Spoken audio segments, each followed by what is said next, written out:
Good afternoon, esteemed faculty, proud families, friends, and most importantly, the graduating class of 2025.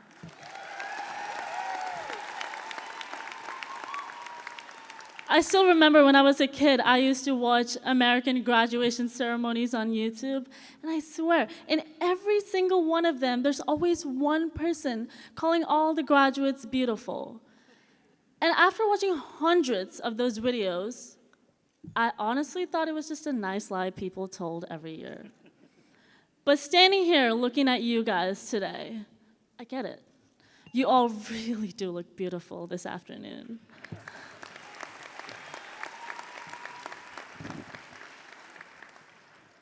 As I stand here, I'm reminded of a moment that forever shaped who I am. A moment that, strangely enough, parallels the journey we've all shared here at the University of Baltimore. So I need you guys to imagine this. It was the summer of 2019 in Kerala, India. It was pitch black. I felt something cool touch me. Strange, given that Kerala's average temperature is around 87. It took me a moment to realize that the coolness surrounding me was water. I couldn't believe it. The floods had finally hit us. I woke up to the cries of my neighbors who couldn't swim and my poor mother screaming. My bed, now afloat, was nearing the ceiling. In the chaos of that night, I acted on instinct, pulling my neighbors to the safety of the second floor.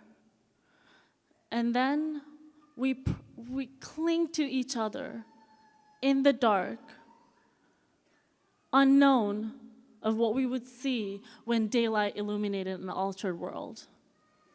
And on the next day, when the sun finally rose, I saw more than just water that destroyed my neighborhood.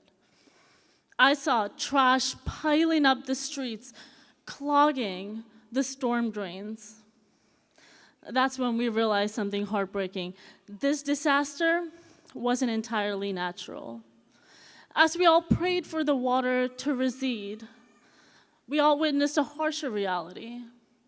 People from a different boat, from a different neighborhood, coming over here and dumping more trash. Garbage had worsened the 2019 floods by clogging the storm drains, allowing the water no escape route but into our homes. 17-year-old me wanted to scream, but instead, I chose action. I gathered my neighbors, and together we got on a boat and started picking up the trash until we created a path for the water to flow. And by the third day, you guys, the water receded enough for all of us to evacuate safely.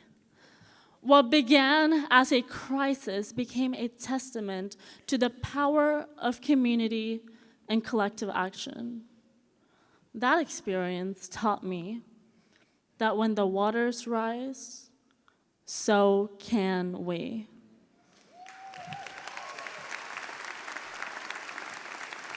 Thank you. Years later, I carried that lesson with me as I began my journey at the University of Baltimore.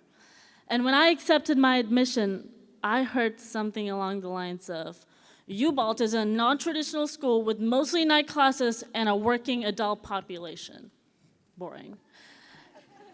At the age of 21, I thought my American dream of a college life was over.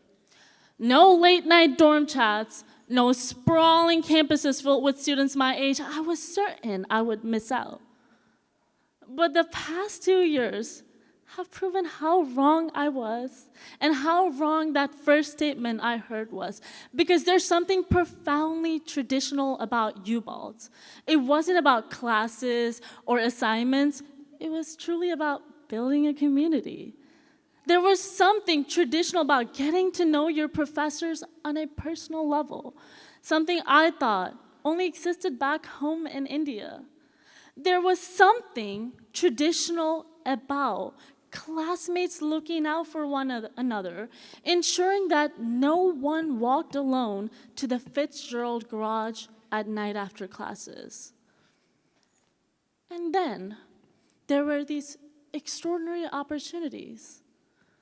The weekly Jay's Pizza after every event that became my survival meal for the week. And not to mention the sole reason why my grocery bill was down.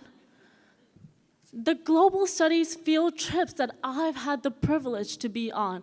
The one to Morocco, the one to Vietnam, and the one leaving tomorrow to Austria. And no, I have not packed yet. The clubs I joined, the competitive teams I led as captain. Shout out to my mock trial and ethics bowl team that's graduating. Perhaps the only truly non-traditional thing about UBALTS might be the free coffee and creamer in every office. Or maybe it was the way I, as a regular student, could walk into any of the administrator's office and have my voice heard.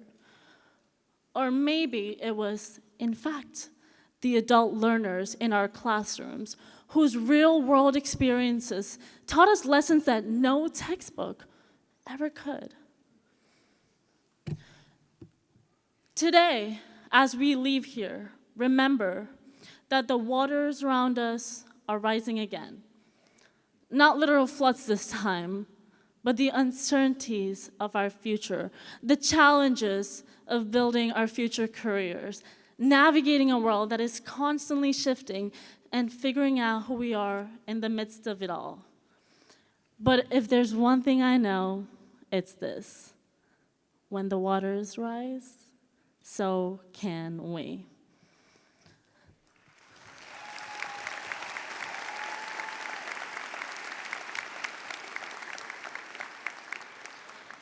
The University of Baltimore isn't just a regular school.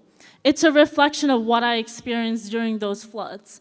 It's a community, it's resilience, it's people from all walks of life coming together to rise above the challenge to create something extraordinary. Class of 2025, as we leave here today, remember that UBALT has prepared us not just with knowledge, but with the ability to adapt, to lead, and to build community wherever we go. Like those floodwaters, life will throw challenges our way, but if we face them with the courage, compassion, and resilience that UBALT has instilled in us, we will not only survive, we will thrive. Congratulations, class of 2025. Let's go out there and rise to every challenge. Thank you.